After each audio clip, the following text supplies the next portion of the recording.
एक बार की बात है, प्राचीन समय में चीन में 3 भिक्षु रहते थे। आज तक उनका नाम किसी को पता नहीं है, क्योंकि उन्होंने कभी किसी के सामने अपने नाम का खुलासा ही नहीं किया। चीन में वे 3 हंसते हुए भिक्षु के नाम से जाने जाते थे। वे हमेशा एक साथ यात्रा करते थे। वे जहां भी जाते तीनों एक साथ जाते और वे केवल हंसते रहते थे। वे एक नगर में प्रवेश किए और नगर के बीचों बीच चौराहे पर जाकर हंसना शुरू कर दिए। धीरे धीरे वहां पर लोगों की भीड़ हंसी में बदल गई और देखते ही देखते यह खबर पूरे गांव से नगर में फैल गई। उसी समय वे तीनों वृद्ध भिक्षु अगले किसी दूसरे गांव में चले गए। उनकी हंसी ही उनकी प्रार्थना और उनकी सीख थी, क्योंकि वे कभी भी किसी से बात नहीं करते थे। उन्होंने ऐसा माहौल बनाया कि पूरे चीन के लोग उन्हें चाहने लगे। सभी लोग उन्हें बहुत प्यार करते थे, क्योंकि उन्हें कभी जीवन में पहले या बाद में कभी भी ऐसा आध्यात्मिक शिक्षक नहीं मिला। उनका हंसते हुए संवाद ये दिखाता कि जीवन में केवल हंसने को एक महान अवसर के रूप में लिया जाना चाहिए। ऐसे हंसते थे मानो उन्होंने कोई ब्रह्मांडीय मजाक खोज लिया हो। इस प्रकार वे कई सालों तक यात्रा करते रहे और हंसते रहे और अपनी हंसी से पूरे चीन में खुशियां बिखेरते रहे।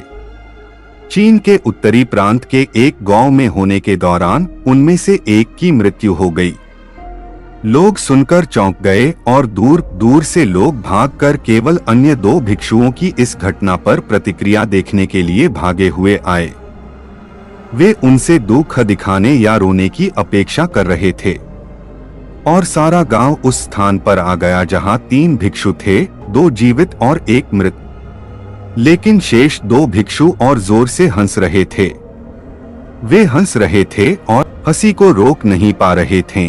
कुछ अच्छे लोग जो इस घड़ी में उनकी सहायता करने वाले थे, अविश्वास में उनके पास पहुंचे और उनसे पूछा कि वे अपने मृत मित्र के लिए शोक क्यों नहीं कर रहे हैं। एक समय के लिए भिक्षुओं ने जवाब दिया, क्योंकि कल आपके गांव के रास्ते में उसने एक शर्त रखी थी कि हम में से जो अन्य 2 को हराएगा और पहले मर जाएगा, और अब वह जीत गया। वो पुराना खिलाड़ी निकला। उसने एक वसीयतनामा भी तैयार किया था। अंतिम संस्कार की चिता पर रखने से पहले मृतकों को धोने और उनके कपड़े बदलने की परंपरा है। लेकिन पुराने भिक्षुओं ने स्पष्ट रूप से पुराने कपड़े उस पर छोड़ने के लिए कहा था, क्योंकि वह एक दिन से कभी गंदा नहीं हुआ था। मैंने अपनी हंसी के माध्यम से इस दुनिया की किसी भी गंदगी को मुझ तक पहुंचने नहीं दिया, ऐसा उनके वसीयतनामा में कहा गया था। तो उस भिक्षु का शरीर उसी वस्त्र समेत चिता पर रखा गया जो उसने आने के समय पहना हुआ था।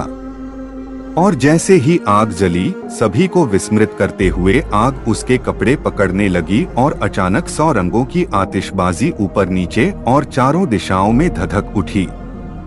और अंत में वे लोग जो वहां इकट्ठे हुए थे, उन 2 बुद्धिमान व्यक्ति की हंसी में भी शामिल हो गए। हम जीवन में देखें तो हमारे जीवन में केवल यही कारण हो सकता है कि हम इस धरती पर हैं, इसलिए हम हंस सकते हैं। आनंद और हंसी का अनुभव करना कभी बंद न करें। इसलिए अगली बार जब आप किसी समस्या का सामना करें तो आईने में देखें और समस्या को हंसी से दूर भगाएं, क्योंकि आपका आनंद ही है जो आपको जीवित बनाता है। हमें उम्मीद है कि आपको यह जानकारी अच्छी लगी होगी, मगर आपसे निवेदन है कि इस हमारे चैनल को सब्सक्राइब जरूर करें, ताकि हमारी अगली वीडियो आप तक पहुंच सके।